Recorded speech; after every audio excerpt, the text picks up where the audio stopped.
O'zbekiston davlatining asoschisi va birinchi prezidenti Islom Abdug'aniyevich Karimov 1938-yil 30-yanvarda Samarqand shahrida xizmatchi oilasida tug'ildi. Millati o'zbek. U 1955-yili Samarqanddagi Aleksandr Sergeyevich Pushkin nomli 21-o'rta maktabni tamomladi. Maktab yillaridan boshlab ko'p kitob o'qir. Uning insholari sinfdoshlari uchun doim o'rnak bo'lar edi.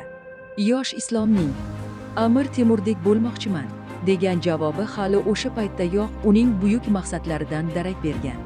Islom Karimov bilim olishda davom etib, 1960-yili O'rta Osiyo Politexnika institutini muhandis mexanik mutaxassisligi bo'yicha tugatdi. Mehnat faoliyatini Toshselmash zavodida usta yordamchisi sifatida boshlab, qisqa vaqtda muvaffaqiyatli yo'lni bosib o'tdi. 1961-yildan Aviatsiya ishlab chiqarish birlashmasida muhandis, konstruktor. 1966-yildan esa Davlat plan komitetida turli rahbarlik lavozimlarida ishladi. 1967-yili ikkinchi oliy ma'lumotni olib, iqtisodchi mutaxassisligiga hamda iqtisod fanlari nomzodi ilmiy darajasiga ega bo'ldi. Uning siyosiy faoliyati yuqori cho'qqilarga ko'tarildi.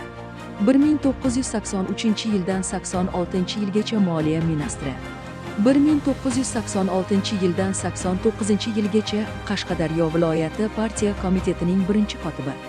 1990-yil mart oyida esa O'zbekiston prezidenti etib saylandi.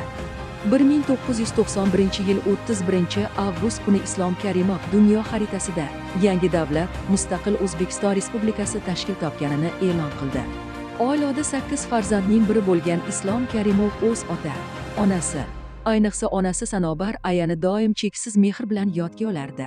Rafiqasi Tatyana Akbarovna bilan 47 yil namunali hayot kechirdi. Uning 3 nafar farzandi va 6 nafar nabirasi bor. Islom Karimov 2016-yil 2-sentabr kuni 78 yoshida vafot etdi. U o'zi tug'ilib o'sgan Qadrdon shahri Samarqandda dafn etilgan.